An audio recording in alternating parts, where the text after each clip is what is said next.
अस्सलाम वालेकुम, कैसे हैं आप सब? आप देख रहे हैं जिमल वॉइस। आज मैं आपके लिए मेरा इश्क जुनून ठहरा का पार्ट 2 लेकर आई। ये कहानी फारिस हमदानी और अनाया की है। उनकी मजबूरी में होने वाली ये शादी नफरत, बदगुमानियों और जज्बाती लम्हात से भरी हुई है। क्या ये उनके दरमियान दूरियां ख़त्म कर पाएगा? तो जानने के लिए चलते हैं कहानी की जानिब। हस्पताल के उस कॉन्फ्रेंस रूम में इस वक्त अजीब सी बोझल खामोशी तारी थी। फारिस ने अस्पताल इंतज़ामिया को भारी रकम अदा कर एक कमरा हासिल किया था ताकि जो भी बातचीत होनी है वो वहाँ बैठकर आराम से हो सके। हमदानी मेंशन से खानदान के करीबी अफराद भी मिलते वहाँ पहुँच चुके थे और सबके चेहरों पर इस अचानक अफतात और हंगामी निकाह की खबर सुनकर हैरत और परेशानी के मिले जुले तासुरात थे।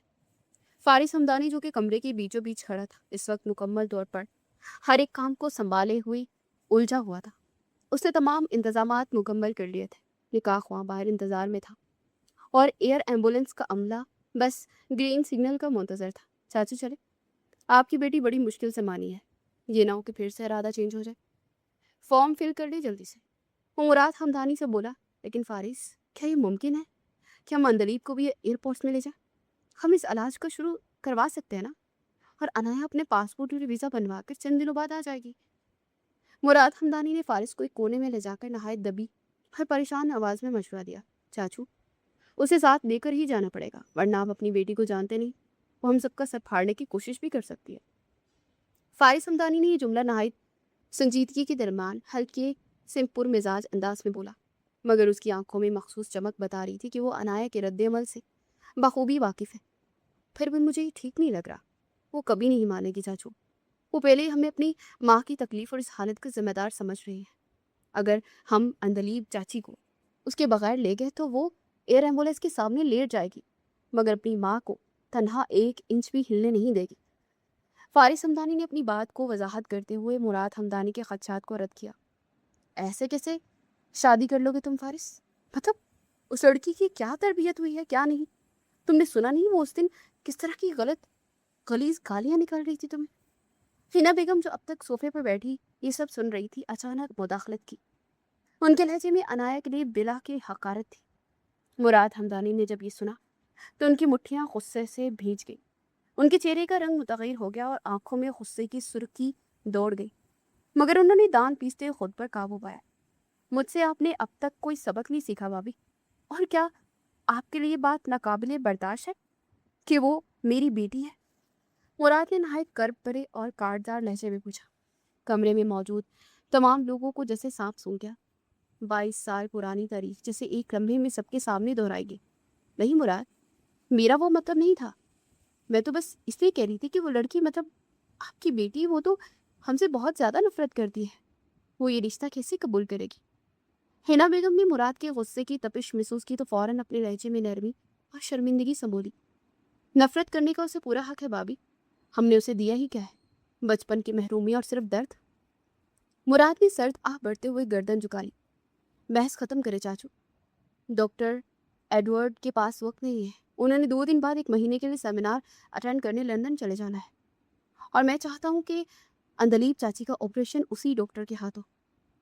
उसके लिए अनाया का निकाह के कागजात पर दस्तखत करना लाजमी है ताकि वो आज ही हमारे साथ फ्लाई कर सके। फारिस ने आखिरी फैसला सुनाते घड़ी देखी और कॉन्फ्रेंस रूम के दरवाजे की जाने बढ़ गया। आइए सब लोग वहीं चाची के पास ही बैठते, वहीं निकाह होगा, यही ख्वाहिश है अनाया की। कुछ देर के बाद वो वापस आए तो उसने आकर बताया तो सब लोग उठकर उसके पीछे चल दिए। अस्पताल के उसी मखसूस कमरे में जहाँ चारों तरफ मशीनों की सब पीप पीप सुनाई दे रही थी और अंदर ही बेहोशी के आलम में ज़िंदगी की जंग लड़ रही थी, वही निकाह का मुख्तसर सा एहतमाम किया गया। फराह हमदानी मेंशन से आते हुए अपना वही सुर्ख दुपट्टा साथ ले आई थी जो उसके अपने निकाह का था। वो दुपट्टा अनाया के सर पर डाल दिया गया। वो सुर्ख रंग अनाया के सुर्ख चेहरे और आंखों की नमी के साथ मिलकर उसके हुस्न को दो आशना कर रहा था। निकाह ख्वां के अल्फाज कमरे की बोझल फिजा में गूंजे। अनाया बिन्ते मुराद हमदानी, आपका निकाह फारिस हमदानी से सिक्का राइजुल वक्त 50 करोड़ रुपए हकमैर तय पाया कि आपको ये निकाह कबूल है। वो ये अल्फाज सुनकर कितनी देर साकित रही, फिर आगे बढ़कर फरा ने उसके कंधे पर हाथ रखा तो जैसे होश की दुनिया में आए। अनाया ने साकित और बेजान लबों से कबूल है कहा तो उसके दिल दिल चाह के वो चीख चीख करो। وہ آج ان لوگوں کے درمیان ایک اور رشتہ قائم کر چکی تھی جو اس کی ماں کی اس حالت کی ذمہ دار تھے۔ نکاح مکمل ہوتے ہی وہ کسی ٹوٹی ہوئی شاخ کی طرح اپنی ماں کے سینے پر گری اور پھوٹ پھوٹ کر رو دی۔ مشینوں کے شور میں اس کی ہچکیوں کی آواز دب کر رہ گئی۔ بس کرو میری جان، اللہ سب ٹھیک کر دے گا۔ مراد ہمدانی تڑپ کر آگے بڑھے اور کانپتے ہاتھوں سے بیٹی کے سر پر ہاتھ رکھنے کی کوشش کی۔ عنایا نے ایک بجلی کی سی تیزی سے ان کا ہاتھ جھٹک دیا اور ایک جھٹکے سے اٹھ کر کھڑی ہو گئی۔ اسے اپنے دوپٹے کے پلو سے بے دردی سے اپنے آنسو صاف کیے۔ اس کی آنکھیں اب بے آنسوؤں سے نہیں بلکہ ایک عجیب سے برفانی سرد مہری سے لبریز تھی۔ اب بتاؤ کیا کرنا ہے؟ عنایا نے اسپاٹ لہجے میں فارس ہمدانی کی طرف دیکھ کر پوچھا۔ اس کی آواز میں اب کوئی لرزش نہیں تھی، صرف ایک تھکان اور بیزاری تھی۔ فارس ہمدانی جب تک خاموشی سے یہ سارا منظر دیکھ رہا تھا ایک قدم آگے بڑھا۔ ہمارا سامان ایئرپورٹ پہنچ چکا ہے۔ ایئر ایمبولینس کا عملہ چاچی کو شفٹ کرنے کے لیے تیار ہے، ہمیں ابھی نکلنا ہوگا۔ عنایا مڑی اور بوا ماں کے گلے لگ گئی۔ یہ ایک ہستی تھی جنہوں نے انہیں اس گھٹن وقت میں سہارا دیا تھا۔ عنایا نے روتے ہوئے انہیں بہت سی ہدایتیں دی اور اپنا موبائل نکال کر ان کے ہاتھ میں تھما دیا۔ بوا ماں، یہ موبائل آپ اپنے پاس رکھیں، اسی پر آپ کے بیٹے کا بھی فون آنا ہے۔ میں وہاں جا کر نیا موبائل لوں گی اور آپ کو فون کروں گی۔ آپ نے اپنا بہت سا خیال رکھنا ہے، اوکے؟ میرے پیچھے ہمت نہیں ہارنی۔ عنایا نے بولا تو بوا ماں کا ہاتھ چوما اور پھر آخری بار اپنی ماں کو بیڈ کی طرف دیکھا۔ فارس ہمدانی نے اس کے اشارے پر عملہ بلایا۔ اندلیب کو نہایت احتیاط سے اسٹریچر پر شفٹ کیا گیا۔ عنایا کے لیے یہ منظر سہنا مشکل تھا، مگر اب اس کے پاس پیچھے مڑنے کا کوئی راستہ نہیں تھا۔ وہ اس خاندان کی بہو بن کر اس ملک سے جا رہی تھی جس کی شکل دیکھنے کے لیے اس نے قسم کھائی ہوئی تھی، مگر آج مجبوری میں وہ انہی کا احسان لے رہی تھی، کیونکہ اب سوال اس کی ماں کی زندگی کا تھا۔ اگر اس کی ماں کی زندگی بچ سکتی تھی تو یہ کڑوا بھون پینے کے لیے بھی تیار تھی۔ فارس ہمدانی کا پرائیویٹ جیٹ رن وے پر اڑان بھرنے کے لیے بالکل تیار تھا۔ طیارے کے اندر کی فضا نہایت معطر اور پرسکون تھی۔ فارس ہمدانی طیارے میں داخل ہوا تو اس کے ہاتھ میں ایک ہینڈ بیگ تھا جسے وہ اوپر کے کیبن میں رکھنے کے لیے آگے بڑھا۔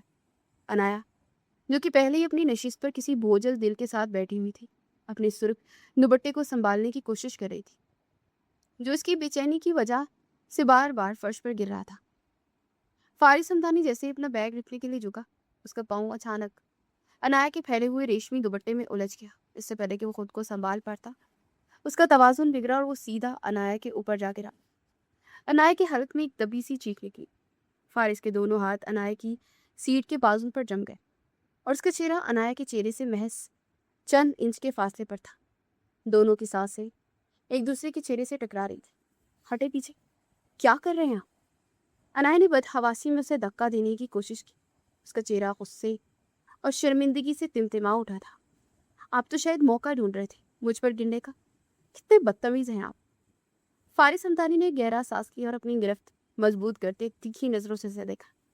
پہلے اپنی ان تھان نما دوپٹے کو سنبھالنا سیکھو عنایا۔ میرا کوئی ارادہ نہیں تھا تمہارے اوپر گرنے کا، تمہارے اس دوپٹے نے میرا پاؤں جگڑ دیا تھا۔ وہ سنبھل کر کھڑا ہوا۔ وہ بظاہر تو سنجیدگی سے بول رہا تھا مگر اس کی آواز میں ایک عجیب سی کھنت تھی۔ میرا دوپٹہ ہے یا تھان؟ آپ کو اس سے کیا؟ آپ دور رہیں مجھ سے۔ عنایا نے جھنجھلا کر اپنا دوپٹہ اپنی طرف کھینچا۔ دور کیسے رہوں؟ پوری فلائٹ اور باقی کی پوری زندگی اب تمہارے ساتھ ہی تو گزارنی ہے، فارس ہمدانی نے کہا اور عنایا کے بالکل برابر والی نشست پر بیٹھ گیا۔ اسے سکون سے اپنی سیٹ بیلٹ باندھی اور پھر عنایا کی طرف دیکھا جو کہ ابھی تک اپنی بیڈ سے الجھ رہی تھی۔ لاؤ میں کر دیتا ہوں، تم سے نہیں ہوگا۔ فارس ہمدانی نے بغیر اجازت عنایا کی طرف رخ کیا۔ نو نیٹ، میں خود کر لوں گی، آپ اپنی کام سے کام رکھیں۔ عنایا نے لڑتی آواز میں مزاحمت کی مگر فارس ہمدانی نے اس کے دونوں ہاتھ ایک ہاتھ میں پیچھے کیے خود جھک کر بیلٹ کا لاک تلاش کرنے لگا۔ اس عمل میں فارس ہمدانی کا رخسار عنایا کی نرم و نازک رخسار سے مس ہوا۔ عنایا کا پورا وجود جیسے ساکت ہو گیا۔ اس کی دل کی دھڑکنیں ایک لمحے کو جیسے تھمی تھی اور پھر دگنی رفتار سے دوڑنے لگی۔ فارس ہمدانی کا لمس کسی دہکتے ہوئے انگارے کی طرح تھا جس نے عنایا کے اندر ایک عجیب سا ارتعاش پیدا کر دیا تھا۔ فارس ہمدانی نے بیلٹ لاک کی اور اپنا چہرہ تھوڑا سا پیچھے ہٹا کر عنایا کی آنکھوں میں جھانکا۔ اس وقت دونوں کی آنکھیں ایک دوسرے سے ٹکرائی۔ عنایا نے پہلی بار اتنی قریب سے فارس ہمدانی کو دیکھا تھا۔ اس کے تراشیدہ نقوش، گہری بوری آنکھیں اور وہ مخصوص مردانہ خوشبو جو اس کے وجود سے مہک رہی تھی۔ عنایا کا دل بے اختیار پکار اٹھا کہ یہ شخص واقعی حد سے زیادہ حسین اور پرکشش. وہ مغرور تھا، اس کا دشمن تھا، مگر اس کی خوبصورتی ایسی تھی کہ کوئی بھی اسے نظر انداز نہیں کر سکتا تھا. اسے دیکھتی رہ گئی. اس کے دل میں پہلی بار فارس حمدانی کے لیے ایک عجیب سا نرم احساس جاگا. ابھی وہ اسی کیفیت میں تھی کہ طیارے کے انجن نے زور پکڑا. جیسے ہی جہاز نے رن وے پر تیزی سے دوڑنا شروع کیا، عنایا کا سارا رومانوی احساس ہوا ہو گیا اور اس کی جگہ ایک ہولناک خوف نے لے لی. جیسے ہی ٹائروں کے پہیوں نے زمین چھوڑی اور عنایا کو لگا جیسے اس کا دل حلق میں آ گیا ہو. یا اللہ، اس کے منہ سے نکلا. اس سے بدحواسی میں اپنے برابر بیٹھے فارس حمدانی کا بازو پکڑ کر اسے اپنی جانب کھینچا. اس کا خوف اتنا شدید تھا کہ اس نے اپنے تیز ناخن فارس حمدانی کے بازو کے گوشت میں گاڑ دیے. فارس حمدانی اس کی اس اچانک حملے پر کرا اٹھا، مگر اس نے اپنا بازو نہیں چھوڑا. عنایا نے اپنی آنکھیں میچ لی اور اس کا سر غیر ارادی طور پر فارس حمدانی کے مضبوط کندھے سے ٹکا ہوا تھا. عنایا، سکون سے سانس لو، کچھ نہیں ہو رہا. فارس حمدانی نے اپنا دوسرا ہاتھ عنایا کے لرزتے ہاتھ پر رکھا. فارس پلیز، یہ رک کیوں نہیں رہا؟ ہم گر جائیں گے. عنایا نے ہچکیوں کے درمیان کہا.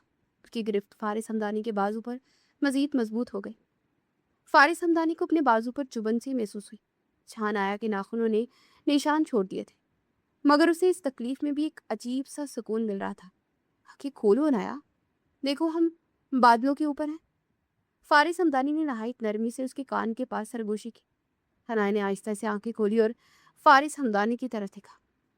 فارس حمدانی اسے ایک ایسی نظر سے دیکھ رہا تھا وہ یا کوئی محبوب اپنی محبوبہ کو دیکھتا ہے. عنایا کو احساس ہوا کہ وہ کس طرح اس کے ساتھ لپٹی ہوئی ہے. اس نے فوراً اپنے ہاتھ پیچھے کھینچنے چاہے. ابھی نہیں عنایا، ابھی جہاز پوری طرح سے متوازن نہیں ہوا، میرا ہاتھ پکڑے رکھو. فارس حمدانی نے شرارت سے کہا. آپ کا بازو؟ میں نے شاید بہت زور سے پکڑ لیا تھا، زخم گہرا لگ رہا ہے. عنایا نے شرمندگی سے فارس حمدانی کی آستین پر ابھرنے والے خون کے نشان کو دیکھا. زخم تو گہرا ہے مگر درد تمہاری نفرت سے کم ہی ہے. فارس حمدانی نے اس کی آنکھوں میں آنکھیں ڈال کر کہا. ویسے مسز فارس حمدانی، تمہیں ڈرتے ہوئے دیکھنا بھی ایک عجیب دلچسپ تجربہ ہے. کم از کم تمہاری زبان تو بند رہتی ہے. آپ باز نہیں آئیں گے نا؟ عنایا نے گہرا سانس لیا اور تھوڑا پیچھے ہو کر بیٹھی. اگر اس کا دل اب بھی غیر معمولی رفتار سے دھڑک رہا تھا. وہ فارس حمدانی جو اس کا دشمن تھا اس بلندی پر اس کا واحد سہارا بن گیا. فارس حمدانی نے گہری نظر عنایا کے معصوم چہرے پر ڈالی. سفر طویل تھا مگر فارس حمدانی کے لیے اس کی زندگی کا سب سے حسین سفر بن چکا تھا. لندن کے ہیتھرو ایئرپورٹ پر جب طیارے نے لینڈ کیا تو وہاں کی سرد و نم ہوا نے عنایا کا استقبال کیا. ایئرپورٹ پر فارس حمدانی کے عملے نے پہلے ہی تمام انتظامات کر رکھے تھے. اندلی کو نہایت احتیاط سے ایئر ایمبولینس سے نکال کر اسپتال کی ایمبولینس میں شفٹ کیا گیا. جہاں فارس حمدانی اور عنایا ایک کالی چمچماتی مرسڈیز میں اسپتال کے لیے روانہ ہو گئے. لندن کی سڑکیں، روشنیاں اور بلند و بالا عمارتیں عنایا کے لیے بالکل نئی تھی، مگر اس کا دل اپنی ماں کی زندگی کے لیے دھڑک رہا تھا. اسپتال پہنچتے ہی اندلیب کو فوراً آئی سی یو میں لے جایا گیا، جہاں ڈاکٹر ایڈورڈ اپنی ٹیم کے ساتھ پہلے سے موجود تھے. وہ چپ چاپ وہیں بیٹھی تھی. تھوڑی دیر بعد فارس حمدانی اس کے پاس آیا اور اس کے کندھے پر ہاتھ رکھا. عنایا نے چونک کر اسے دیکھا. عنایا، ڈاکٹر ایڈورڈ نے چاچی کا معائنہ کر لیا تھا. وہ کہہ رہے ہیں کہ ہم صحیح وقت پر پہنچ گئے ہیں. صبح صبح ان کا آپریشن ہوگا، تب تک تمہیں آرام کرنا چاہیے. فارس حمدانی نے نہایت سنجیدگی سے کہا. عنایا نے اپنی تھکی ہوئی آنکھیں اوپر اٹھائی. میں یہاں سے کہیں نہیں جاؤں گی جب تک امی کو ہوش نہیں آ جاتا. میں یہیں رہوں گی. فارس حمدانی نے ایک لمبا سانس لیا اور اس کے سامنے گھٹنوں کے بل بیٹھ گیا. دیکھو عنایا، تم پچھلے 24 گھنٹوں سے سوئی نہیں ہو. تمہارا چہرہ بتا رہا ہے کہ تم تھکن سے چور ہو. یہاں اسپتال کے قریب ہی میرا فلیٹ ہے، میں تمہیں وہاں چھوڑا تھا.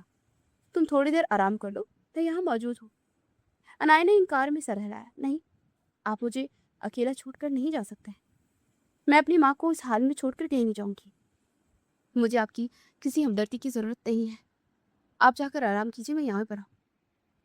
فارس حمدانی کی آنکھوں میں ایک لمحے کو سختی آئی، مگر اس نے خود پر قابو پایا. تمہاری ضد اپنی جگہ، مگر اس وقت تمہیں اپنی صحت کا خیال رکھنا ہوگا.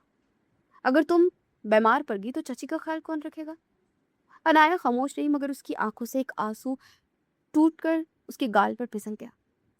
فارس حمدانی نے ایک طرف اپنا ہاتھ بڑھا کر اس کا آنسو صاف کیا. عنایا اس کی اس اچانک لمس پر جیسے ساکت رہ گئی. میں تمہیں اکیلا نہیں چھوڑا عنایا، تم میری زندگی کا حصہ بن چکی ہو، چاہے تمہیں یہ پسند ہو یا نہ ہو. فارس ہمدانی نے دھیمی آواز میں کہا، آؤ میرے ساتھ۔ اس بار اس کے لہجے میں استحقاق تھا کہ عنایا انکار نہ کر سکی۔ وہ خاموشی سے اٹھ کھڑی، فارس ہمدانی سے ستار کے وی آئی پی لاؤنج میں لے آیا، جہاں اس نے عنایا کے لیے کھانا اور آرام کا بندوبست کر رکھا تھا۔ کھانا کھا لو، پھر تھوڑی دیر بعد وہ صوفے پر لیٹ جاؤ، میں باہر ہی، اگر کوئی بات ہوئی تو میں تمہیں فوراً بتا دوں گا۔ فارس ہمدانی نے اسے تاکید کی اور باہر نکل گیا۔ عنایا نے کھانا تو نہ کھایا، مگر صوفے پر سرکتے اسے نیند کی آغوش نے اپنی لپیٹ میں لے لیا۔ تھوڑی دیر بعد فارس ہمدانی دوبارہ اندر آیا۔ عنایا کو سوتا دیکھ کر اس کے چہرے پر ایک نرم سی مسکراہٹ پھیل گئی۔ وہ اس کے قریب گیا اور نہایت احتیاط سے اس کے سر پر اپنی سرخ دوپٹہ درست کیا۔ تمہیں نہیں معلوم عنایا کہ تم میرے لیے کیا ہو؟ یہ نفرت کی دیوار بہت اونچی ہے، مگر میں اسے گرا کر ہی دم لوں گا۔ اس نے نرم سرگوشی اور اس کی پیشانی پر اپنے لب رکھے تھے۔ عنایا نے نیند میں ایک سسکی بری، جیسے اسے اس کے لمس کا احساس ہو گیا ہو۔ فارس ہمدانی وہیں کرسی پر بیٹھ گیا اور اس معصوم چہرے کو دیکھتا رہا جس نے اس کی دن رات کی نیندیں اڑا رکھی تھی۔ لندن کے اس عالیشان اسپتال کی کھڑکیوں سے جب صبح کی پہلی کرن چھن کر اندر تھا، عنایا کی آنکھ کھلی۔ اسے احساس ہوا کہ وہ صوفے پر نہیں بلکہ ایک نہایت آرام دہ بیڈ پر لیٹی ہوئی ہے۔ اس کے اوپر ایک قیمتی اور گرم کمبل موجود ہے۔ اسے دھندلا سا یاد تھا کہ وہ وی آئی پی لاؤنج میں صوفے پر بیٹھی تھی، مگر یہ بستر۔ وہ ہڑبڑا کر اٹھی تو سامنے ہی فارس ہمدانی صوفے پر بیٹھا لیپ ٹاپ پر مصروف تھا۔ اسے جاگتا دیکھ کر فارس ہمدانی نے گھڑی پر نظر دوڑائی اور پھر عنایا کی طرف دیکھا۔ شکر ہے تمہاری نیند پوری ہوئی، مجھے تو لگا تھا کہ لندن کی ٹھنڈ نے تمہیں 2 دن تک سلائے رکھے گا۔ فارس ہمدانی نے طنزیہ مگر دھیمے لہجے میں کہا۔ عنایا نے غصے سے اسے دیکھا اور کمبل ایک طرف پھینکا۔ میں یہاں سونے نہیں آئی تھی، آپ نے مجھے یہاں کیوں منتقل کیا، اور میری اجازت کے بغیر مجھے ہاتھ لگانے کی ہمت کیسے ہوئی آپ کی؟ فارس ہمدانی نے لیپ ٹاپ بند کیا اور نہایت اطمینان سے اٹھ کر اس کے قریب آیا۔ پہلی بات تو یہ کہ تم صوفے سے نیچے گرنے والی تھی، اور دوسری بات، تم اب میری منقوہ ہو عنایا۔ مجھے تمہارا خیال رکھنے کے لیے اگر تمہیں تھامنا ہوا تو اس کے لیے کسی قسم کی بھی کوئی پرمیشن کی مجھے ضرورت نہیں ہے۔ اسے اپنے مخصوص مغرور انداز میں اسے جتایا کہ وہ اس کا شوہر ہے۔ منقوہ صرف کاغذوں میں ہوں میں، اپنے دماغ سے یہ خبر نکال دے فارس ہمدانی۔ عنایا نے اپنا دوپٹہ سنبھالتے ہوئے کہا اور واش روم کی طرف بڑھنے لگی۔ کاغذات پر بھی دستخط تمہارے ہی ہیں، میں نے زبردستی انگوٹھا نہیں لگوایا تھا تو اسے۔ فارس ہمدانی نے پیچھے سے اسے یاد دلایا، جس پر عنایا نے مڑ کر اسے بھرپور قصیلی نظر سے نوازا۔ تھوڑی دیر بعد جب عنایا فریش ہو کر باہر آئی تو میز پر ناشتہ لگا ہوا تھا۔ فارس ہمدانی کافی کا مگ ہاتھ میں لیے کھڑا تھا اور اس کی نظریں عنایا کے چہرے کے اتار چڑھاؤ کا جائزہ لے رہی تھی، جو کہ اسپتال کے اس وی آئی پی روم کو دلچسپی سے دیکھ رہی تھی۔ ناشتہ کر لو، ڈاکٹر وٹر تھوڑی دیر میں آپریشن تھیٹر جانے والے ہیں۔ فارس ہمدانی نے کافی کا سپ لیا اور اسے حکم دیا، مجھے بھوک نہیں ہے، میں امی کے پاس جا رہی ہوں۔ عنایا نے بے رخی سے جواب دیا اور دروازے کی طرف پڑھی۔ فارس ہمدانی نے ایک دم اس کا راستہ روکا۔ عنایا ضد چھوڑو اور تھوڑا بہت کھا لو، اگر تم وہاں بے ہوش ہو گئی تو ڈاکٹر تمہاری ماں کا علاج کریں گے یا تمہارا؟ آپ کو میری اتنی فکر کیوں رہی؟ عنایا نے اس کی آنکھوں میں آنکھیں ڈال کر پوچھا۔ سالوں پہلے یہ فکریں کہاں تھی؟ تب تو آپ کے خاندان نے میری ماں کو اپنی زندگی سے نکال پھینکا تھا، پھر آج یہ ہمدردی کا ناٹک کیوں؟ بڑے منافق ہو، فیملی سمیت۔ اس کے اتنے سخت الفاظ پر فارس ہمدانی کا چہرہ ایک لمحے کے لیے سخت ہوا، مگر پھر اس نے مسکرا کر عنایا کے مزید قریب ہوتے اسے دیوار کے ساتھ چپکایا۔ ہمدردی نہیں عنایا، یہ تو میں اپنا سرمایہ بچا رہا ہوں۔ بہت مہنگا پڑا ہے یہ نکاح مجھے، اس نکاح کی وجہ سے مجھے اپنا غرور، اپنا مان تک چھوڑنا پڑا، ورنہ میں ایسے انداز برداشت نہیں کرتا۔ لیکن تم میری بیوی ہو، اس لیے تمہاری صحت کا خیال رکھنا میری اولین ترجیح ہے۔ اسے عنایا کے چہرے کے پاس جھک کر اس کے کان کے پاس سرگوشی کی تو عنایا کا دل زور و شور سے دھڑکا۔ بدتمیز انسان۔ عنایا نے غصے سے اسے پیچھے دھکیلا، مگر اس کا دل ایک لمحے کے لیے جیسے اس کی قربت سے لرز گیا۔ وہ دونوں کوریڈور میں پہنچے جہاں ڈاکٹر اندلیب کو آپریشن تھیٹر جانے کی تیاری کر رہی تھی۔ عنایا نے اپنی ماں کا ہاتھ پکڑ لیا، اس کی آنکھوں میں بے پناہ کرب تھا۔ امی، اب ٹھیک ہونا میرے لیے؟ اسے سرگوشی کی۔ فارس ہمدانی نے آگے بڑھ کر ڈاکٹر سے بات کی اور عنایا کی طرف اشارہ کرتے ہوئے کچھ کہا۔ جیسے اسٹریچر اندر گیا اور آپریشن تھیٹر کا سرخ بلب روشن ہوا، عنایا کی ہمت جیسا جواب دے گی۔ وہ وہیں کوریڈور کی کرسی پر بیٹھ کر پوٹ پوٹ کر رونے لگی۔ فارس ہمدانی نے دیکھا کہ عنایا ٹوٹ رہی ہے، وہ اس کے برابر بیٹھا اور اس کو کندھوں سے تھاما اور اسے وہاں سے لے کر لاؤنج میں آ گیا۔ وہ ٹھیک ہو جائیں گے انایا، میں نے دنیا کے بہترین ڈاکٹر کا انتخاب کیا ہے۔ انایا نے روتے ہوئے اپنا سر گھٹنوں میں چھپا لیا۔ اگر انہیں کچھ ہو گیا تو میں آپ کو اور آپ کے چاچو کو کبھی معاف نہیں کروں گی۔ یہ سب آپ لوگوں کی وجہ سے ہوا ہے۔ فارس ہمدانی نے خاموشی سے اس کا یہ الزام سنا۔ اسے پتا تھا کہ انایا کا غصہ جائز ہے، مگر اسے اب انایا کو بھی سنبھالنا تھا۔ اگر وہ ٹھیک ہو گئی تو کیا ہمیں معاف کر دو گی؟ فارس ہمدانی نے اچانک ایسا سوال کیا جس میں عجیب سی التجا تھی۔ انایا نے سر اٹھا کر اسے دیکھا۔ اس کی نیلی آنکھوں میں آنسو تیر رہے تھے۔ معافی اتنی سستی نہیں ہے ہمدانی صاحب۔ انایا نے اپنے آنسو صاف کیے۔ چلو دیکھتے ہیں، وقت بہت بڑا مرہم ہے، اور ویسے آپ کی ماما کی جان سے قیمتی کچھ بھی نہیں ہے نا۔ فضول باتیں مت کریں، میرا سر دکھ رہا ہے۔ ارے واہ، میرا بھی دکھ رہا ہے۔ ابھی میں کافی ہی لینے جا رہا ہوں۔ تمہارے لیے بھی لاؤں یا تمہاری نفرت کے کڑوے گھونٹ بڑھنے سے ہی تمہارا سر درد ہٹ جائے گا؟ بہت کڑوا بولتی ہو تم۔ خیر چھوڑو، بتاؤ کافی لو۔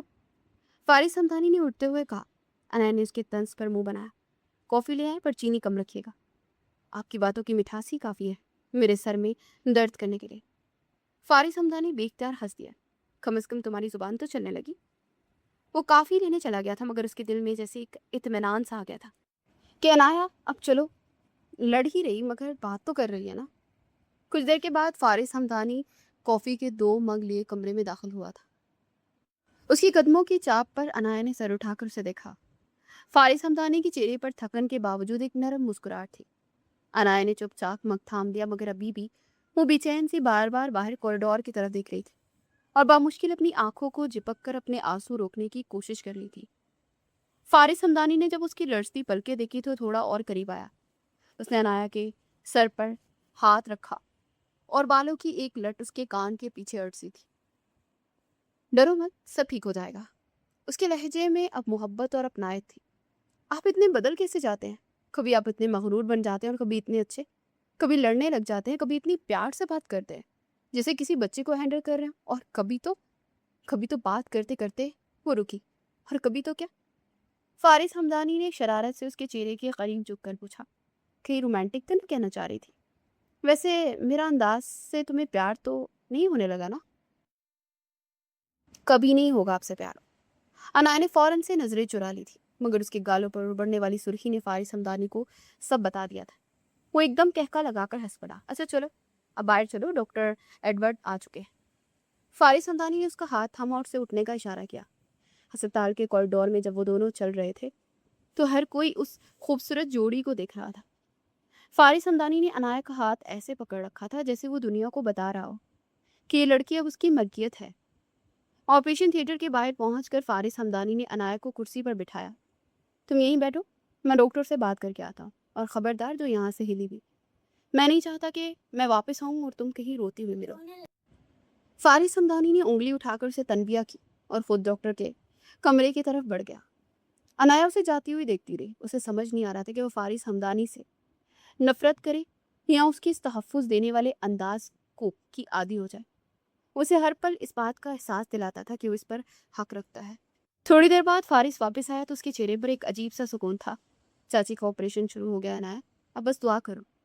اسے انایا کے برابر بیٹھتے اس کا ہاتھ اپنے دونوں ہاتھوں میں لیا۔ اور سنو، اگر تم روئی نا تو میں تمہیں یہی سب کے سامنے چپ کرواؤں گا، اور پھر یہ مت کہنا میں نے بدتمیزی کی ہے۔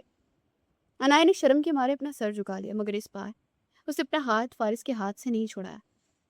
لندن کی اس اجنبی فضا میں فارس کا لمس اسے واقعی ایک ڈھال کی طرح محسوس ہوا۔ 4 گھنٹے گزر چکے تھے اور انایا کی بے چینی بڑھتی جا رہی تھی۔ وہ بار بار آپریشن تھیٹر کے دروازے کی طرف دیکھتی اور پھر فارس کی طرف، چونکہ مسلسل فون پر مصروف تھا۔ آپ کتنے پتھر دل ہیں۔ انایا نے اچانک اس کے سامنے کھڑے ہو کر کہا، اندر میری ماں کی زندگی کا فیصلہ ہو رہا ہے اور آپ کو اپنی ڈیلز کی پڑی ہے۔ فارس نے فون جیب میں رکھا اور ایک قدم آگے بڑھ کر انایا کو تقریباً اپنے حصار میں لے لیا۔ انایا، اگر میں یہاں بیٹھ کر تمہاری طرح رونا شروع کر دوں تو اسپتال کے بلز اور تمہارے نخرے کون اٹھائے گا؟ میں اپنا کام ہی تو کر رہا ہوں تاکہ تمہیں اور تمہاری ماں کو بہترین سہولیات مل سکے۔ اسے پتھر دلی نہیں، ذمہ داری کہتے ہیں۔ وہ اس کے چہرے پر پھونک مارتے ہوئے بولا تھا۔ انایا اس کے اتنے قریب ہونے پر گڑبڑا گئی تھی۔ ذمہ داری کا اتنا ہی شوق ہے تو جا کر امی کے لیے دعا کرے۔ فون پر باتیں کرنے سے وہ ٹھیک نہیں ہوگی. میں دعا کر رہا ہوں انایا, بس دکھاوا نہیں کر رہا. فارس نے دھیمی آواز میں کہا اور انایا کے چہرے پر جھکی ایک لٹ کو بڑے حق سے انگلی سے پیچھے کیا. اور میری سب سے بڑی دعا تو اس وقت میرے سامنے کھڑی ہے, مجھ سے لڑ رہی ہے. انایا کا سانس ایک پل کو رک گیا. فارس کی نظروں میں وہ جادو تھا جو اسے پگھلا رہا تھا. اس نے فوراً نظریں جھکا لی, مگر اس کا دل مٹھی میں آ گیا. آپریشن تھیٹر کے باہر کا کوریڈور اس وقت شدید تناؤ کی لپیٹ میں تھا. ایک کونے میں مراد جائے نماز بچھائے نوافل کی ادائیگی میں مصروف تھا. اس کی آنکھیں نم تھی اور لبوں پر مسلسل دعا تھی. فارس خاموشی سے دیوار کے ساتھ ٹیک لگائے مسلسل تھیٹر کے دروازے کو گھور رہا تھا. اچانک ریڈ لائٹ بجھ گئی اور ڈاکٹر ایڈورڈ باہر آئے. آپریشن کامیاب رہا. She is out of danger now. Murad نے جیسے یہ سنا وہ سجدہ شکر میں گر پڑے. انایا جو پچھلے کئی گھنٹوں سے پتھر بنی تھی خوشی کی لہر دوڑتے اپنا سارا ہوش و حواس کھو بیٹھی. وہ بھاگتی ہوئی سامنے کھڑے فارس کے سینے سے جا لگی. فارس, امی ٹھیک ہو گئی. تھینک گاڈ وہ ٹھیک ہو گئی. وہ خوشی سے روتے ہوئے اسے اس کے نام سے پکار رہی تھی.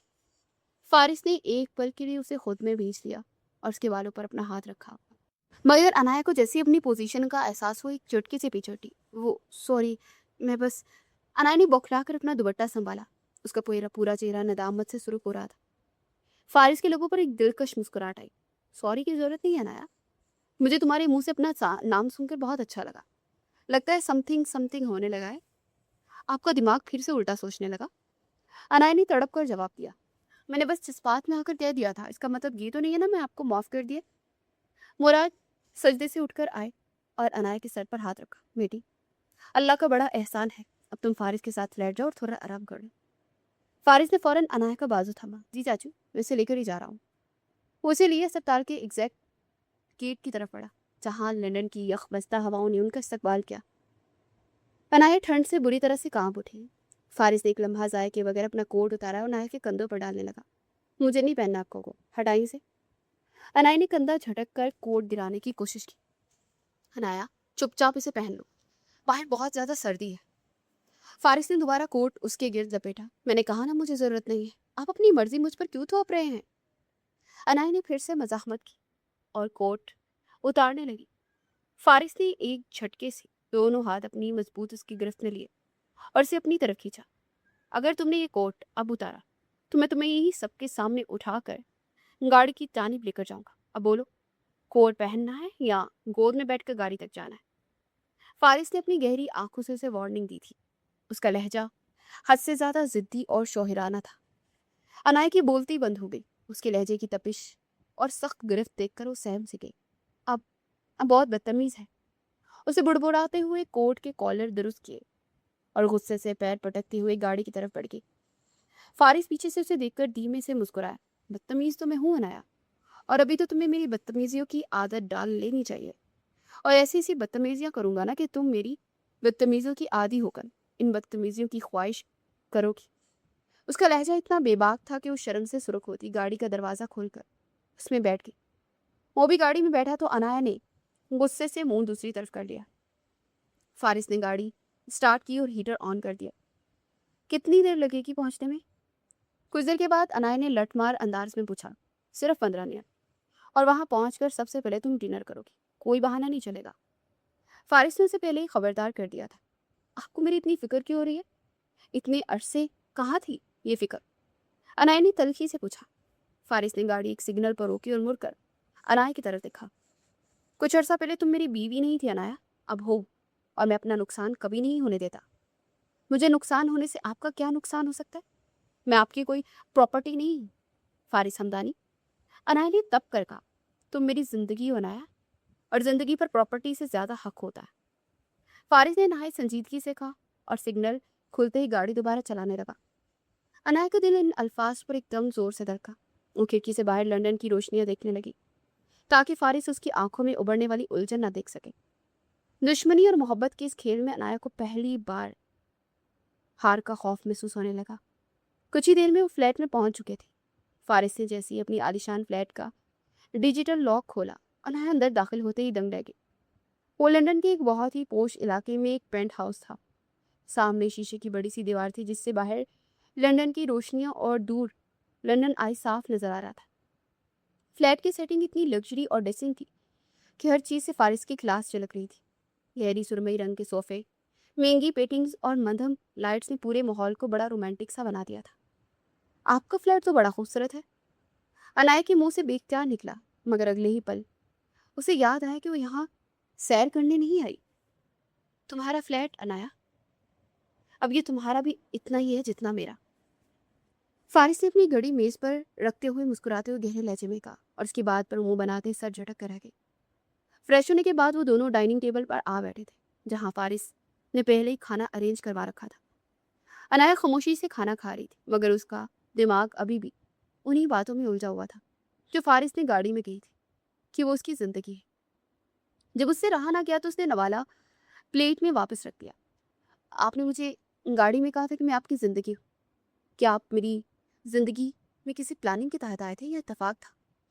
अनाया ने एकदम से सीधे होते हुए उससे पूछा था। फारिस ने कॉफी का सिप लिया और कुर्सी थोड़ी अनाया के करीब कर ली। तुम्हें याद है अनाया, वो सिग्नल जब तुम बस स्टॉप पर बैठी, हाथ में किताब ली कुछ पढ़ रही थी? अनाया चौंकी। उसे वो तपती दोपहर याद आई जब वो पहली बार यूं बस स्टॉप पर बैठी अपना नॉवल कंप्लीट कर रही थी, जो कि उसे अगले दिन लाइब्रेरी में वापस करना था। और तभी एक काली चमचमाती गाड़ी सिग्नल पर रुकी थी। उसे सरसरी तौर पर उस कार की तरफ देखा, मगर फिर दोबारा से वो अपने नॉवल में खो गई और उसे महसूस हुआ कि कोई उसे लगातार देख रहा है। मगर वो इन सारे ख्यालात को झटकती अपने नॉवल में खुद को मसरूफ किए हुई थी। हाँ, मैंने देखी थी गाड़ी, वो आपकी गाड़ी थी क्या? वो सर झटक कर बोली। हाँ, वो मेरी ही गाड़ी थी और उस वक्त मैं उसी गाड़ी में था अनाया। सिग्नल सिर्फ चंद सेकंड के लिए बंद हुआ था और इन चंद सेकंड में जब मैंने तुम्हें देखा तो मैं देखता रह गया।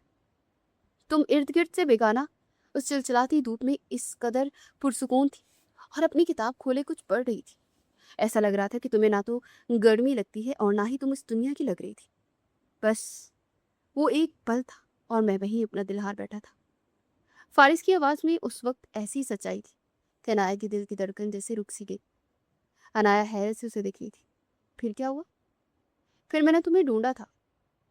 फारिस ने उसका हाथ बड़े हक से अपने हाथ में लिया। तुम्हें क्या लगता है कि मैं सिर्फ एक बार वहां आया था? मैं कई दिन कई हफ्ते तक उसी सिग्नल उसी वक्त आकर खड़ा होता था। मैं घंटों सड़क किनारे गाड़ी रोककर हाथ गुजरते चेहरे में तुम्हें तलाश करता था। मैंने इस पूरे इलाके की खाक छान मारी थी कि शायद वो लड़की दोबारा नजर आ जाए। और उसके बाद कई दिन तक वहां देखा, लेकिन फिर एक दिन फरा से मिलने गया तो वहां तुम्हें देखा। तो मैं जैसे खुशी से पागल हो गया था। मैं वहां भी तुम्हें बताना चाह रहा था, मगर कुछ सुन ही नहीं रही थी तुम। और मैंने तुमसे शादी भी चाहे जिन हालात में की, मगर तुम मेरे दिल में आज भी हो। मैं तुमसे बेइंतहा दीवानगी की हद तक मोहब्बत करता और हमेशा करता रहूंगा। अनाया की आंखें हैरत से फैल गई। उसे यकीन नहीं आ रहा था कि वही मखरूर फारिस है जिसके बारे में मीडिया कहता था किसी लड़की को देखना तक गवारा नहीं करता था। यहाँ तक कि वो किसी लड़की से नरमी से बात भी नहीं करता था। यहाँ तक कि कई लड़कियां उसकी इस अंदाज की वजह से उसके साथ जानबूझकर कई किस्म के स्कैंडल बनाए थे। वो ये बात जानती थी। उसे मालूम था कि इस तरह का ही इंसान है, क्योंकि जब उसे पता चला था कि उसके बाबा हमदानी इंडस्ट्री से ताल्लुक़ रखते थे तो उसने छानबीन की और तब उसे फारिस का सबसे पहले पता चला। मीडिया में उसके बहुत सारे स्कैंडल थे, मगर दूसरी तरफ मीडिया ये भी कहता था कि वो वैसा नहीं है जैसा उसके बारे में बताया जाता था। वो क्या था कोई जानता ही नहीं था, मगर ये भी रूप रखता था। ये नहीं पता था कि वो एक अनजानी लड़की के लिए सड़कों पर उसे लोगों के चेहरों में तलाश करता रहा। अनाया के दिल में एक पल के लिए फारिस की इस दास्तानी मोहब्बत को सुनकर वाकई नरमी उतरी थी। उसे वो सिग्नल, वो तपती दोपहर याद आ गई, मगर जैसे ही मुराद का चेहरा उसके जहन में लहराया, उसकी आंखें फिर से पत्थर की तरह सख्त हो गई। उसे एक झटके से अपना हाथ फारिस की गिरफ्त से छुड़ाया और कुर्सी पीछे धकेल कर उठ खड़ी हो गई। क्या समझते हैं फारिस? अनाया ने अपनी आवाज़ वही पुरानी काट लाते हुए उसे देखा। आपको लगता है कि आप ये सिग्नल वाली कहानी सुनाकर, ये एतराफ़ करके मुझे अपनी बातों में उलझा लेंगे? आपकी इन बातों से कुछ बदलने वाला नहीं है। फारिस, जो भी थोड़ी देर पहले एक जज्बाती शौहर के रूप में था, अनाया की इस अचानक वार पर जरा सा चौंका, मगर फिर उसने तीखी नज़रों से उसे देखा। अनाया, मैंने जो कहा वो सच था, कोई कहानी नहीं थी। उसे धीमी मगर मजबूत आवाज़ में कहा। सच होगा आपके लिए। अनाया ने तंजिया मुस्कुराहट के साथ जवाब दिया, मगर मेरे लिए आप इस खानदान के फर्द हैं जिनसे मैंने हमेशा नफरत की। आप कुछ भी कह दें, मैं फिर भी आपको माफ़ नहीं करूँगी, क्योंकि आप मुराद के भतीजे हैं। वही मुराद जिन्होंने मेरी माँ की जिंदगी बर्बाद की। आपके खून में उनकी छाप है और आपका ये प्यार भी मुझे उसी दुश्मनी का एक हिस्सा लगता है। फारिस अब उठ खड़ा हुआ। उसके चेहरे पर वही मखलूल और जिद्दी तासुर वापस आ गया था जो कि उसकी पहचान था। उसने मेज का सहारा लेकर अनाया के बहुत करीब झुककर उसकी आंखों में झांका। मुराद का भतीजा होना मेरा गुनाह नहीं अनाया, और तुमसे मोहब्बत करना मेरी कोई चाल नहीं। उसे एक एक लफ्ज चबा कर कहा। तुम्हें क्या लगता है कि मैं तुम्हें मुआफ़ी के लिए ये सब सुना रहा? नहीं, मैंने सिर्फ तुम्हें हकीकत बताई है। मुआफ़ी तो मैं तुमसे मांगूंगा ही नहीं, क्योंकि मैंने तुम्हारे साथ कोई ज्यादती की ही नहीं है ना। तुम्हें अपना बनाया और अपने हक से, तुम्हारे इस दिल से वो नफरत निकाल कर रहूंगा। कभी नहीं, आप कभी कामयाब नहीं होंगे। अनाया ने पीछे हटने की कोशिश की, मगर फारिस ने उसका रास्ता रोक लिया। ये तो वक्त बताएगा अनाया। फारिस ने शरारत और रोब के मिले जुले अंदाज में कहा, फिलहाल तुम इस फ्लैट में मेरी बीवी बनकर रह रही है, और तुम्हारे लिए ये काफी होना चाहिए। अब जाओ और आराम करो, कल चची के पास अस्पताल भी जाना है तुम्हें। अनाया ने गुस्से से उसे घूरा और बगैर कोई जवाब दिए अपने कमरे की जानिब पड़ गई। और फारिस वहीं खड़ा उसे जाते हुए देखता रहा। उसे पता था कि अनाया के दिल की बर्फ पिघलना शुरू तो हुई है, मगर वो इसे तस्लीम करने के लिए अभी तैयार नहीं थी। आईसीयू के उस कमरे में जैसे वक्त थम गया था। हंदलीब ने जैसे ही अपनी बोझल आंखें खोली और सामने मुराद को देखा, तो उनके चेहरे पर अजियत की एक लहर दौड़ गई। वो मुराद से वो 22 साल पहले अपनी जिंदगी से निकाल चुकी थी, या जिसने उन्हें निकाल दिया था, आज वो उनके बिल्कुल सामने था। अंदलीब के हलक से एक दिलरोज चीख निकली। वो बेसाख्ता अपना सर बेड की साइड पर पटक कर रोने लगी, जैसे बरसों की महरूमी और दर्द एकदम बाहर आना चाहता। अंदलीब, मेरी बात सुनो, खुदा के लिए खुद को संभालो। मुराद तड़प कर आगे बढ़ा और उसके दोनों हाथ जिनसे वो अपना चेहरा नोच रही थी थाम लिए। प्लीज अंदलीब, मुझे माफ कर दो। मैं गुनाहगार हूँ तुम्हारा। मैंने 22 साल तुमसे तुम्हारा हक छीना, तुम्हें और अनाया को दर दर की ठोकरें खाने पर मजबूर किया। मुझे माफ कर दो, मैं बहुत बड़ा बुरा इंसान हूँ। मुझे मुझे माफ कर दो प्लीज। कमरे में सिर्फ अंदलीब की सिसकियां और मुराद की इतराफे जुर्म की आवाज गूंज रही थी। अनाया जो दरवाजे के करीब खड़ी थी, अपनी माँ की ये तड़प देखकर आपे से बाहर हो गई थी। हटे पीछे, दूर हो जाए मेरी मामा से। अनाया गुस्से से चीखती मुराद को पीछे धकेलने के लिए आगे बढ़ी। उसके नजदीक ये शख्स उसकी माँ की बर्बादी का वाहिद जिम्मेदार था, मगर उससे पहले कि वो अपनी माँ तक पहुंच पाती, एक मजबूत बाजू ने उसे रास्ते में ही रोक लिया था। फारिस ने नहायत सर्द और वार्निंग भरी निगाहों से अनाया को देखा। उसकी गिरफ्त इतनी सख्त थी कि अनाया तिलमिला कर रह गई थी। फारिस उसे तकरीबन खींचता हुआ कमरे के कोने में ले गया और दीवार के साथ चिपकाकर उसका रास्ता मुकम्मल तौर पर ब्लॉक कर दिया। छोड़े मुझे, मेरी मामा ठीक नहीं है, मुझे जाने दे उनके पास। पीछे हटे फारिस। अनाया ने तड़प कर उसके सीने पर हाथ मारा। उसकी आंखें गुस्से से दहक रही थी। खामोश अनाया, बिल्कुल खामोश। फारिस ने दबी दबी आवाज में कहा, अगर हद से ज्यादा रोबदार लहजे में से टोका। उसकी नजरें सामने बेड पर जमी हुई थी, जहां मुराद अंदलीब का हाथ अपने माथे से लगाए रो रहे थे। आपको नजर नहीं आ रहा? वो शख्स मेरी मामा को हाथ लगा रहा है, मैं उन्हें नहीं छोड़ूंगी। अनाया ने दोबारा मजाहमत की और फारिस की गिरफ्त से निकलने के लिए अपनी पूरी जान लगा दी। फारिस ने एक झटके से उसके दोनों हाथ दीवार के साथ मजबूती से पिन कर दिए और उसके चेहरे के बिल्कुल करीब झुक कर बोला, इन दोनों को आज ये हिसाब बराबर करने दो अनाया। ये 22 साल का बोझ है जो उनके सीनों में दबा हुआ है। ये मियाँ बीविया का मामला है, तुम बीच में तो नहीं आओ। वो मेरी माँ है फारिस, उस शख्स ने उन्हें बर्बाद किया है। आपको कोई एहसास नहीं है क्या? अनाया ने रोते हुए उसके सीने पर मुक्के मारे। उसकी आवाज घुट रही थी और फारिस ने उसे एक बार भी खुद को मारने से नहीं रोका था। वो चाहता था कि वो अपना गुबार निकाल निकाल बाहर करे। नहीं है एहसास किसी को, ना मेरा और ना ही मेरी माँ का। एहसास है, इसीलिए तुम्हें रोक रहा हूँ। फारिस का लहजा थोड़ा नरम हुआ, मगर उसने अनाया को एक इंच भी हिलने नहीं दिया। तुम्हें क्या लगता है सिर्फ अंदलीब तड़प रही है? मेरे चाचू 22 साल से इस पछतावे की आग में जल रहे थे। आज उन्हें अपनी बीवी के सामने दिल खोलने दो, उन्हें माफी मांगने दो। ये लम्हा उन दोनों का है, उनके दरमियान ना हो अनाया। तुम्हारे और मेरे दरमियान नहीं है ये बरसों का वो गुबार था जो उनके अंदर था, उसे निकाल देने दो। उन दोनों ने बहुत कुछ सहा है। चाचू भी मजबूर थे, उन्हें कसम दी गई थी कि तुम्हारी माँ से कभी नहीं मिलेंगे। और फिर तलाक के पेपर भेजने वाली दादो थी, चाचू नहीं। प्लीज समझने की कोशिश करो। अनाया बेबसी से उसे देखती रह गई।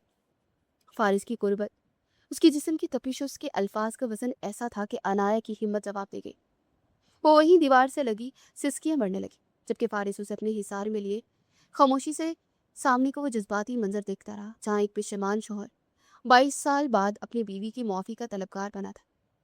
پھر یوں ہی تڑپتے ہوئے مراد کے سینے سے وہ کندھوں پر مکے برسانے لگے، اور وہ جب چپ چاپ یہ سب سہ رہا تھا، پھر اندلیب جیسے لڑتے لڑتے تھک گئے، پھر تھک کر مراد کے سینے سے لگ کر تڑپ تڑپ کر رو تھا، اور انایا نے بھی اپنا منہ پر ہاتھ رکھے بمشکل اپنی ہچکیاں روکی ہوئی تھی۔ آئی سی یو کے کمرے میں بکھرا غبار دھیرے دھیرے چھٹنے لگا تھا۔ اندلیب کی چیخیں اب خاموش سسکیوں میں بدل چکی تھی، اور 22 سال کی جدائی اور شکووں کے بعد مراد کے سینے سے لگی وہ بالکل پرسکون ہو گئی تھی، اور ایسا لگ رہا تھا جیسے برسوں کی تھکی ہاری مسافر کو آخر کار اپنی منزل مل گئی۔ مراد نے بھی انہیں اپنی باہوں میں ایسے سمیٹ رکھا تھا جیسے وہ انہیں کبھی خود سے دور نہیں ہونے دیں گے، اور ساتھ ہی ساتھ مراد ان کے سر کو سہلا رہے تھے۔ فارس جو اب تک انایا کو دیوار سے لگائے رو کے کھڑا تھا، اسے جب دیکھا کہ ماحول پرسکون ہو گیا ہے تو اس نے انایا کے ہاتھوں پر اپنی گرفت ڈھیلی کر دی۔ اسے مراد کی طرف دیکھا جنہوں نے نم آنکھوں سے ساتھ انہیں اندر آنے کا اشارہ کیا تھا۔ فارس نے انایا کا ہاتھ چھوڑا اور دھیمی آواز میں کہا، انایا جاؤ، تمہاری ماما تمہیں بلا رہی ہے۔ انایا جو اب تک غصے اور دکھ کے ملے جلے جذبات میں گڑی ہوئی تھی، بھاگتی ہوئی بیٹھ کے قریب پہنچی۔ ماں، اس کی آواز میں تڑپ اور ممتا کی پیاس تھی۔ اندلی میں جیسی اپنی بیٹی کی آواز سنوں نے مراد کی حصار سے نکل کر اپنی لڑتے ہوئے ہاتھ انایا کی طرف پھیلا دیا۔ انایا نے فوراً ان کے سینے میں سما کے، میری بچی، میری جان۔ اندلی میں روتے ہوئے انایا کو اپنے سینے سے لگا لیا اور دیوانہ وار اس کا ماتھا چوما، اس کی گال اور اس کے سر چومے جا رہی تھی، جیسے یقین کر رہی ہوں کہ ان کی بیٹی واقعی میں ان کے پاس ہے۔ مجھے معاف کر دینا انایا، میں نے تجھے بہت دکھ دیا، تجھے باپ کی شفقت نہیں مل سکی، میں نے جان بوجھ کر اپنی شفقت سے دور نہیں رکھا تھا۔ انایا اپنی ماں کی گود میں سر رکھے کسی چھوٹے بچے کی طرح بلک رہی تھی۔ نہیں ماما، آپ نے کبھی کچھ نہیں کیا، بس آپ ٹھیک ہو جائیں، مجھے اور کچھ نہیں چاہیے۔ مراد ایک طرف کھڑا اپنی بیوی اور بیٹی کے اس ملاپ کو دیکھ کر مسلسل اپنی آنکھیں صاف کر رہے تھے۔ فارس نے قریب کھڑے ہو کر مراد کے کندھے پر ہاتھ رکھا، اس کی نظریں انایا پر جمی تھی جو اپنی ماں کی محبت میں ہر چیز بھول چکی تھی۔ کچھ دیر بعد اندلیب نے انایا کا چہرہ اپنے ہاتھوں میں لیا اور گہری نظروں سے اسے دیکھا، پھر اس کی نظر پیچھے کھڑے فارس پہ پڑی۔ انایا، یہ کون ہے؟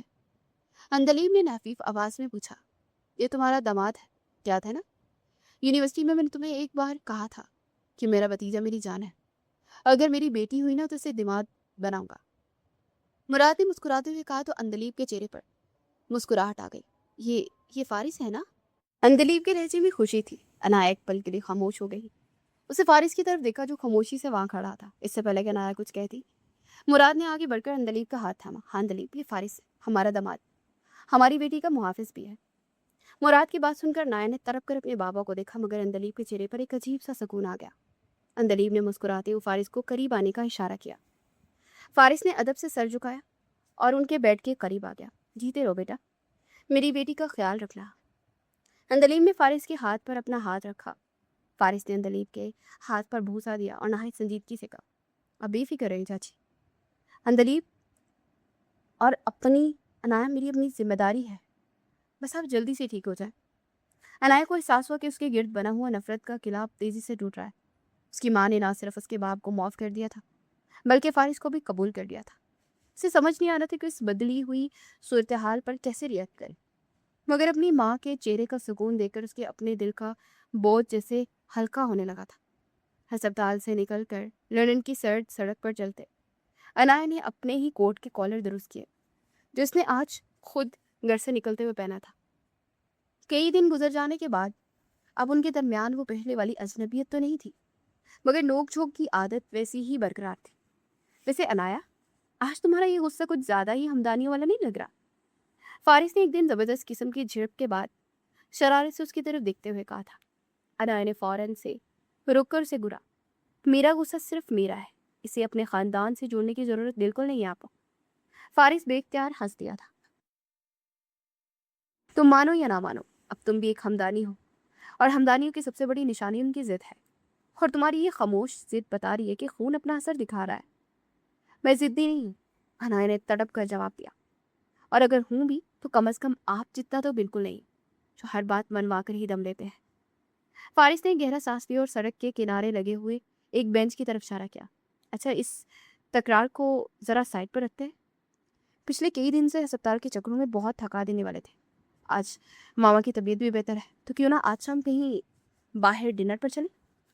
अनाया ने एक लम्हे के लिए सोचा, उसे वाकई थोड़ा सुकून चाहिए था। ठीक है, पर जगह मेरी पसंद की होगी। मंजूर है, फारिस ने मुस्कुराते हुए जवाब दिया। शाम को जब वो डिनर करके वापस आ रहे थे तो लंदन की सड़कों पर चहलकदमी करते हुए अनाया की नज़र एक पार्क में बैठे एक अंग्रेज जोड़े पर पड़ी, जो कि एक दूसरे को फ्रेंच किस करने में मगन थे। अनाया ने शर्म के मारे फौरन नजरें झुका ली और अपना रुख मोड़ लिया। फारिस ने उसकी इस बौखलाहट को देख लिया था और उसके लोगों पर एक शरारती से मुस्कुराहट फैल गई। लंदन है ये अनाया, यहाँ से ये सब नॉर्मल है। वैसे अगर तुम चाहो तो हम ये ट्राई कर सकते हैं एडवेंचर के लिए। उसने अनाया के कान के करीब झुककर सरगोशी की थी। हर अनाया का चेहरा जैसे शर्म से दहक उठा था। उसे अपनी तेज तेज कदम उठाना शुरू कर दिए थे कि कहीं वो वाकई उसके वहीं पर किस करने ही ना बैठ जाए। अभी वो गाड़ी तक पहुंचे ही थे कि अचानक मौसम ने करवट ली। आसमान से रुई के गालों की तरह बर्फबारी शुरू हो गई थी, जो देखते ही देखते उन्हें शदीद हो गई थी कि सामने का रास्ता नजर आना मुश्किल हो गया था। ये तो बहुत ज्यादा बर्फबारी हो रही है, गाड़ी चलाना रिस्की हो सकता है। फारिस ने विंडो स्क्रीन से बाहर देखते तशवीश से कहा। कुछ दूर चलने के बाद उन्हें सड़क किनारे एक छोटा सा लकड़ी से बना हुआ खूबसूरत हट नुमा होटल नजर आया। हमें यहाँ रुकना पड़ेगा नाया, जब तक बर्फबारी थम नहीं जाती। फारिस ने गाड़ी होटल की पार्किंग में रोकी और वो दोनों गाड़ी से उतरकर तेजी से उस लकड़ी के हट के अंदर दाखिल हुए। अंदर का माहौल बाहर की ठंड के बरअक्स बहुत गर्म और पुरसुकून था। दीवारों पर लकड़ी का काम हुआ था और एक कोने में लगी अंगीठी में आग जल रही थी।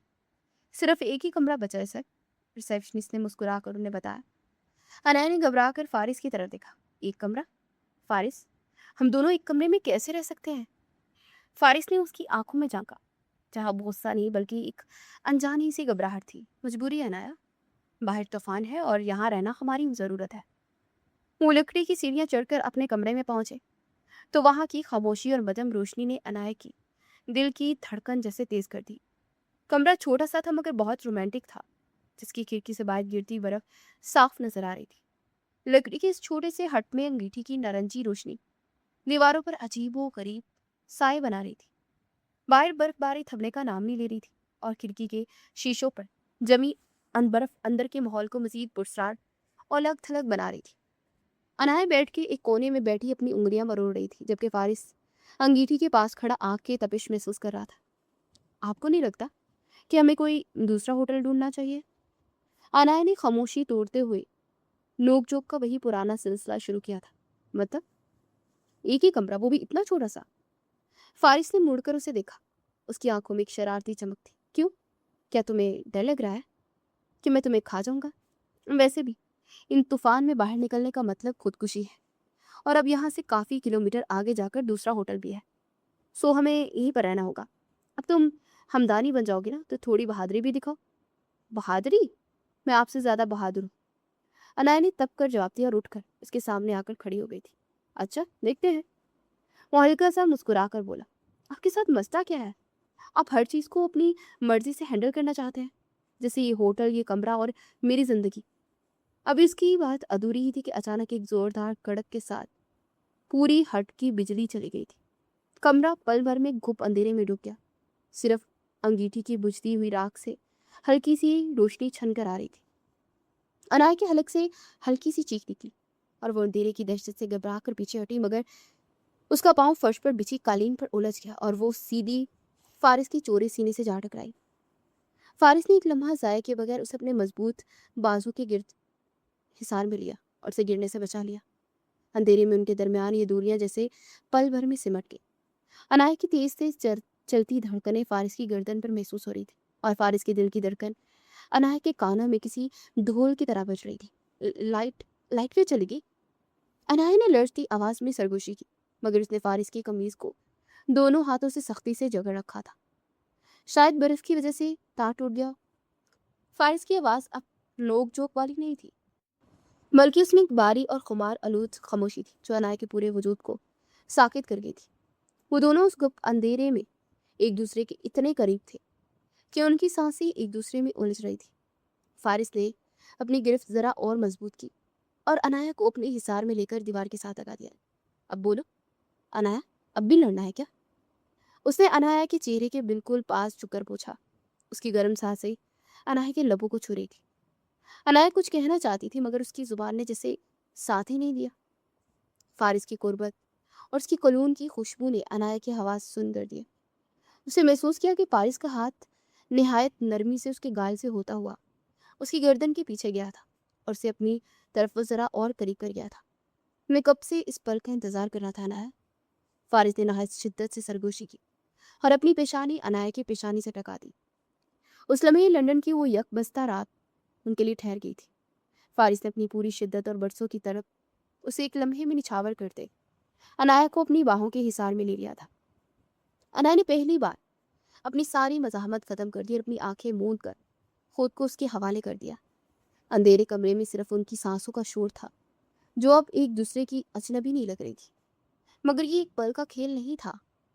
जब फारिस की शिद्दतें बढ़ती चली गई तो अनाया के अंदर की पुरानी नफरत और खौफ ने एकदम से सर उठाया। उसे एक झटके से फारिस को पीछे धकेला। उसकी सांसें बेतरतीब थी और आंखों में गुस्से के आंसू थे। बस कीजिए फारिस हमदानी। अनाया की आवाज़ लर्ज रही थी मगर उसमें जहर भरा हुआ था। मैं अब समझी कि आपने इस छोटे से हट का इंतखाब क्यों किया था। ये सब आपका प्लान था ना। आपको मोहब्बत नहीं सिर्फ अपनी हवस पूरी करनी थी। आप एक हवस परस्त इंसान है जिसने मेरी मजबूरी और संदेह का फ़ायदा उठाने की कोशिश की है। फारिस जो कुछ लम्हे पहले मोहब्बत के हिसार में था अनाया के इस अल्फाज पर जैसे पत्थर का हो गया। उसके हाथ जो अनाया को थामे हुए थे एकदम गिर गए। कमरे की मध्यम सी रोशनी में उसका चेहरा गुस्से और दुख से सुर्ख हो गया। हवसप्रस्त? फारिस ने नहायत सर्द और काटदार आवाज में दोहराया। उसके लहजे की बर्फ बाहर की तूफान से ज्यादा ठंडी थी। तुम्हें लगता है कि फारिस हमदानी को अपनी हवस पूरी करने के लिए इतने जतन करने पड़ेंगे? मैंने तुम्हें अपनी बीवी समझ के करीब आने की कोशिश की थी अनाया। कोई गुनाह करने नहीं चला था मैं। वो एक कदम पीछे हटा। उसकी आंखों में अब वो तपिश नहीं थी बल्कि एक गहरी बेजारी थी। आज तुमने साबित कर दिया कि तुम्हारे दिल में मेरे लिए कभी कोई जगह ही नहीं थी। ठीक है, अगर तुम्हें मेरा पास आना हवस लगता है तो आज के बाद फारिस हमदानी तुम्हें तू छूना तो दूर की बात, तुम्हारी तरफ देखेगा भी नहीं। उसने अपना कोट उठाया और सोफे पर जा बैठा। आइंदा से मैं कभी तुम्हारे करीब नहीं आऊंगा। अब मैं खुद ही तुमसे इतना दूर हो जाऊंगा कि तुम मेरी कुर्बत के लिए तरसोगी। अगली सुबह जब बर्फबारी जारी थी तो उनके दरमियान की दूरियां उस बर्फ से भी ज्यादा गहरी हो चुकी थी। गाड़ी में वापसी के पूरे रास्ते फारिस ने एक लफ्ज नहीं बोला।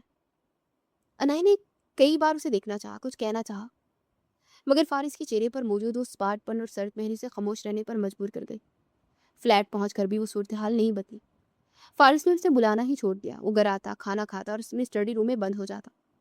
अनाया अगर किसी बात पर उसने उलझने की कोशिश करती या कोई सवाल पूछती तो वो या तो उसे नज़रअंदाज कर देता या फिर हाँ या ना में जवाब देकर बात ही ख़त्म कर देता। वो फारिस जो उससे लड़ता था, जो उसे छेड़ता था, उस पर हक जताता था, बिल्कुल खामोश होता था। हनाया को अब एहसास होने लगा था कि उसकी कड़वी बातों ने फारिस के अंदर के उस इंसान को मार दिया है जो उसे पाने के लिए सड़कों पर खाक छानता रहा था। अब फ्लैट की वो आलिशान दरो दीवार अनाया को काटने को दौड़ रही थी क्योंकि फारिस हमदानी उसके साथ होकर भी उसे कोसों दूर जा चुका था। 2 महीने गुजर चुके थे और आज वो लोग अंदलीब को लिए पाकिस्तान जाने वाले थे क्योंकि अंदलीब अब सहारे के साथ चलना शुरू हो चुकी थी और बाकी का इलाज वहाँ पाकिस्तान में होना था और वहाँ फिजियोथेरापिस्ट का इंतज़ाम कर दिया गया था। पाकिस्तान का पूरा सफ़र खामोशी की नज़र हो गया था। जहाज़ में भी फारिस अपनी सीट बदल ली थी और वो अनाया की सामने वाली सीट पर बैठा था। पूरा वक्त वो अपने लैपटॉप में मसरूफ़ रहा। अनाया की तरफ एक बार भी नहीं देखा। जब वो हमदानी पेंशन पहुंचे तो सबने उनका बहुत शानदार इस्तकबाल किया। पूरे घर को रोशनियों से सजाया गया था और मिठाइयाँ बांटी जा रही थी मगर अनाया और फारिस के दरमियान की बर्फ पिघलने का नाम ही नहीं ले रही थी। एक दिन हिना ने सबके सामने अनाया की रुखसती की बात छेड़ दी। मुराद, अब अंदलीब और अनाया घर आ गई हैं तो मेरा ख्याल है कि अगले हफ्ते ही अनाया की बाकायदा रुखसती कर देते हैं ताकि ये अपने शौहर के साथ आबाद हो जाए। ये सुनते ही फारिस ने अपना मग जोर से मेज पर रखा और स्पार्ट लहजे में बोला, इस रुखसती की कोई ज़रूरत नहीं है। सबके चेहरे पर मुस्कुराहट गायब हो गई। मुराद ने हैरत से उससे पूछा, मगर क्यों बेटा, कोई मसला है क्या? फारिस ने कोई जवाब नहीं दिया, बस एक सर्द नज़र अनाया पर डाली और वहां से उठकर अपने कमरे की जानिब चला गया। सब उसके इस अचानक इनकार पर परेशान हो गए, मगर अनाया का दिल जैसे किसी ने मुट्ठी में जकड़ लिया। उसे पता था कि फारिस उसे उसकी कही हुई बातों की सजा दे रहा है। अनाया कई दिन तक उससे बात करने की कोशिश करती रही, मगर फारिस या तो घर पर देर से आता या फिर उसे नज़रअंदाज कर देता। तंग आकर अनाया एक दिन सीधी उसके ऑफिस पहुंच गई। वो केबिन में दाखिल हुई तो देखा कि उसकी सेक्रेटरी उसके बिल्कुल करीब झुकी हुई थी और लैपटॉप पर कुछ समझा रही थी, और फारिस किसी बात पर मुस्कुरा रहा था। अनाया को देखकर वो दोनों रुक गए। फारिस के चेहरे पर नागवारी सी आई और उसने सेक्रेटरी को बाहर जाने का इशारा किया। अनाया कुछ बोलने ही वाली थी कि फारिस ने फाइल्स उठाई और बगैर कुछ कहे सेक्रेटरी के साथ बाहर निकल गया। अनाया को पता चला कि वो पास ही एक होटल में लंच मीटिंग के लिए जा रहे हैं। वो गुस्से में उनके पीछे ही पहुंच गई। जब उसने देखा कि वहां पर वो दोनों उसी तरह हंसी मजाक कर रहे हैं, तो अनाया के सब्र का पैमाना जैसे लबरेज हो गया। वो सीधी उनकी टेबल पर पहुंची और सबके सामने फट पड़ी। आप यहाँ इस लड़की के साथ वक्त गुजार रहे हैं, इसीलिए आपने सबके सामने रुखसी से इनकार किया था ना, ताकि अपना ये मुआयशे का जारी रख सके। अनाया की आवाज तेज थी और आसपास के लोग मुड़ मुड़ कर देख रहे थे। फारिस का पारा एकदम चढ़ गया। उसे एक झटके से अनाया का बाजू पकड़ा और उसे घसीटते हुए होटल के कॉरिडोर से बाहर ले आया। छोड़े मेरा बाजू, आपका उसके साथ अफेयर चल रहा है ना, इसीलिए आप मुझसे पीछा छुड़ाना चाहते हैं। अनाया ने तड़प कर अपना बाजू छुड़ाने की कोशिश की थी। फारिस ने उसे दीवार के साथ लगाया। उसकी आंखों में शदीद गुस्सा था। तुम्हें इस बात से क्या फर्क पड़ता है कि मेरा किसके साथ क्या अफेयर था या मैं क्या करता? तुम्हें हवसप्रस्त लगता था ना, तो अब एक हवसप्रस्त इंसान जहां मर्जी जाए, तुम्हें इससे क्या? तुम सिर्फ अपने काम से काम रखो अनाया, और मेरी जिंदगी में दखल अंदाजी बंद करो। फारिस ने चबा चबा कर कहा। अनाया की आंखों में आंसू आ गए, मगर फारिस ने एक बार भी परवाह नहीं की और उसे वही छोड़कर वापस अंदर की जानिब चला गया। हमदानी मेंशन की बालकनी में रात का सुकूत तारी था, जहां से दूर दूर तक फैला हुआ बाग चांदनी की दोदिया रोशनी में नहाया हुआ लग रहा था।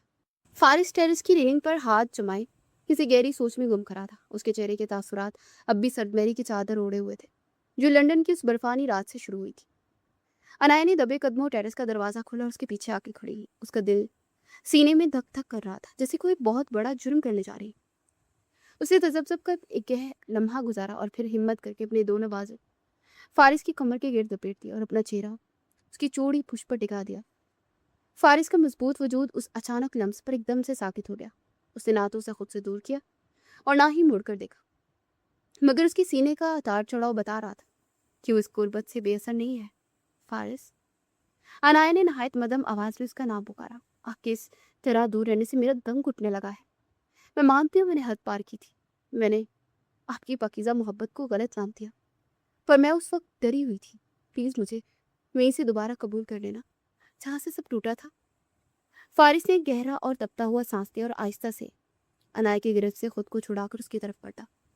जैसे ही वो मुड़ा, अनाया ने डर कर नजरें झुका ली, मगर फारिस ने नहायत नरमी से उसकी थोड़ी थाम कर उसका चेहरा ऊपर उठाया। चांद की मदम रोशनी अनाया के भीगे हुए गालों पर लड़ते लबों पर पड़ रही थी, जिससे फारिस के अंदर का रहासा जब्त भी खत्म कर दिया था। उसकी आंखों में जो गुस्से की चमक थी, वो पल भर में गहरी और बेपनाह शिद्दत में बदल गई थी, और वो बेख्तियार गुस्ताखी कर बैठा था। तुम्हें लगता है मैं तुम्हें खुद से दूर कर सकता हूँ ना? वो उससे आहिस्ता से दूर होते हुए बोला था, और उसकी आवाज़ अब भारी और खमारूलूद थी। मैं पिछले कई दिनों से खुद से लड़ रहा था, हर रोज़ इरादा करता था नहीं माफ़ करूंगा तुम्हें, पर तुम्हारी इस एक पुकार ने मेरे अंदर जमी गुस्से की बर्फ को पिघला दिया। फारिस ने एकदम से उसे अपनी बाहों में भरकर खुद से लगा लिया। उसका एक हाथ अनाया की कमर पर था और दूसरा उसके सर को थामे हुए था। अनाया ने बेख्तियार अपना सर उसके सीने पर रख दिया, जहां फारिस का दिल किसी बेतरतीब ताल पर धड़क रहा था। फारिस ने झुककर उसके कान के करीब सरगोशी की।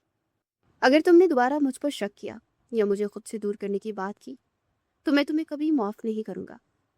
उसकी गर्म सांसें अनाया के गर्दन पर सुलगते अंगारों जैसी महसूस हो रही थी। फारिस ने जरा सा पीछे होकर अनाया के चेहरे को अपने हाथों के प्याले में भरा था और नहायत शिद्दत से उसके माथे पर अपने लब रख दिए थे। अनाया ने अपनी आंखें मूंद ली और उसके कोट के कॉलर को अपनी मुट्ठियों में जकड़ लिया।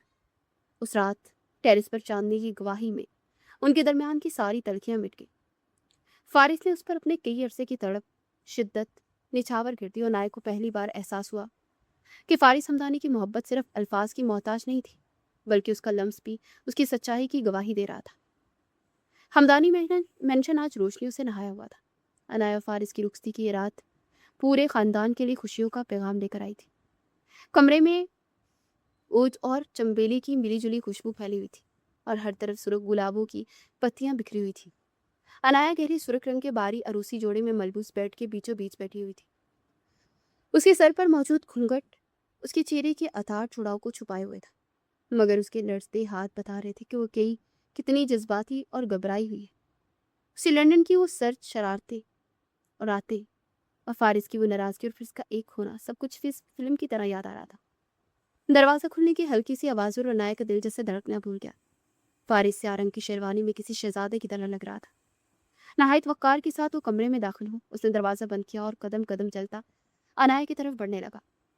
हर कदम के साथ अनाया के दिल की धड़कन तेज हो रही थी। फारिस ने सामने बैठे जब अनाया का घूंघट उठाया तो उसका वो दो आशना रूप देख कर मबहूत रह गया। उसकी बंद पलकों का लड़सना फारिस के मजबूत जब्त का इम्तिहान ले रहा था। फिर फारिस सामने से उठा और उसके पहलू में आकर इतना करीब बैठा कि उसका कंधा जैसे ही अनाया के कंधे से मिस हुआ तो अनाया के पूरे वजूद में एक करंट सा जैसे दौड़ गया।